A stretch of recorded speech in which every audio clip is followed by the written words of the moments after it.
Hello and welcome back to this edition of Bayou Time. Again, your host Keith Whiteside, licensed clinical social worker. Thank you so much for joining us. However you may be joining us, we appreciate it very, very much. And you know, we are always looking forward to talking with those leaders in the different areas, letting us know some of the changes and things that are going on in their specific area.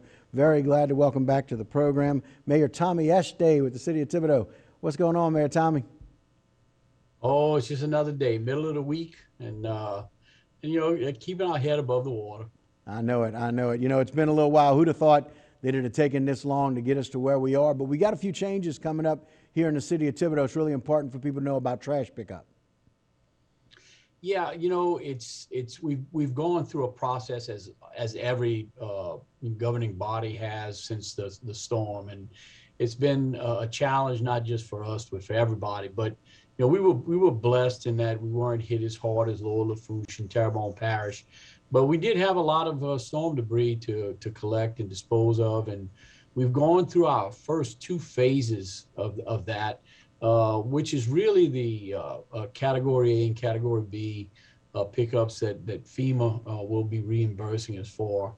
Unfortunately, we still have some storm debris out there due to the fact that there's contractors who have just been able to get out and start to do repairs and renovations for homeowners, and so they still were, you know, still generating some debris. But now we're in our final phase, our final pass in the city to pick up what remaining storm debris we have left out there, and hopefully by the end of the week we'll have not all the vast majority of that picked up, and it'll be time for us to move on to our normal demo process whenever we have those issues in the city that are not storm related. Yeah, and so it's one of those things that's really important, you know, as we've seen, you know, I know you've seen certainly in Thibodaux, as we've seen here in Terrebonne and Lower Lafourche, that a lot of these contractors are just getting to houses. I mean, there's been such a volume of work that needs to be done. There's still a lot of houses that need a lot of work done. And so people need to be aware of that after this last pass that you guys make, then they're going to be responsible, and they want to make sure that any work that's being done, they want to make sure that they've got in writing that debris will get picked up, right?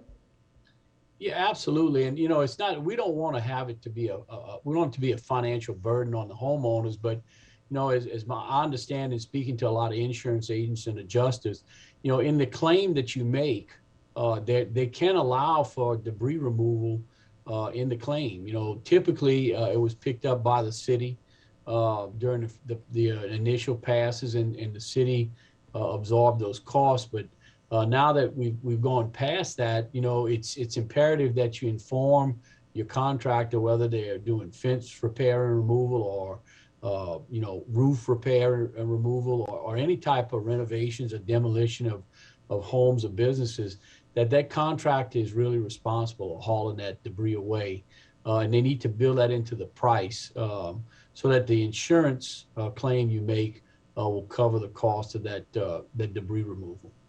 And it's really just important for them to do that on the front end, and for them to be aware that, you know, even if it's taken a long time, the insurance company, they will reimburse them for that additional cost, but it's got to be the contractors that are doing the work, and make sure they know that on the front end.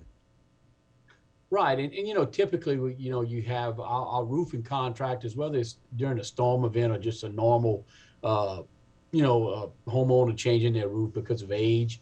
Typically, roof contractors haul away old shingles and old tar paper, and that's sort of been commonplace. We haven't had issues with that, but when you're talking about, you know, tree removal, and you talk about debris removal when you have to gut a house or gut storage areas, or actually tear down portions of storage sheds and those types of structures, you know, that generates debris that typically wouldn't be picked up by a normal solid waste contractor.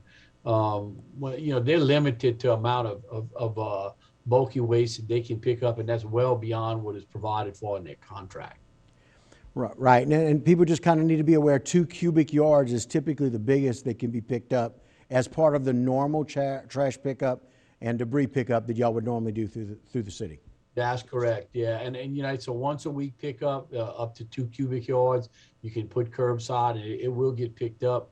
But you know, again, we're talking about quantities and volumes of debris, bulky waste that well exceeds that. And we're hoping that once we get past this final pass of the city this week, that we'll have the vast majority of that gone. I know we'll probably have some left, and we'll probably have to address those on a case-by-case basis. But our press release that was put out this week is to let people know that they need to be aware that the contracts that are going to be taking place, that are initiating, commencing from this point forward, it will be required for those contractors to move that storm debris away as a matter of the terms of the contract. So it's tough when you got to cut it off, but at some point in time, you just got to we have to do that. And again, it's now the collection we're actually taking place now. This is going to be on the city's nickel. Taxpayers are paying for that. So again, if there's an opportunity for it to be included in an insurance claim to where the taxpayers don't have to absorb that cost, that's what we'd like to see happen, and that's what we're working towards. Well, as always, when we're always trying to get back to some sense of normalcy, getting back to some normal trash pickup is a good thing. We need to look forward to that. But as always, Mayor Tommy, we thank you for your time, and we thank you for your leadership, and we appreciate all that you do for the city of Thibodaux. Thanks so much. Thanks so much for having us and giving us an opportunity to pass this message on to our constituents. We appreciate that. Absolutely, and a Happy New Year to you. Happy New Year to you guys, too. Thank you, Mayor Tommy. And again, Mayor Tommy Eschete with the city of Thibodaux. Always thankful for having him with us. All right, that'll do it for this edition of Bayou Time. Don't go anywhere. A lot more local programming when we continue.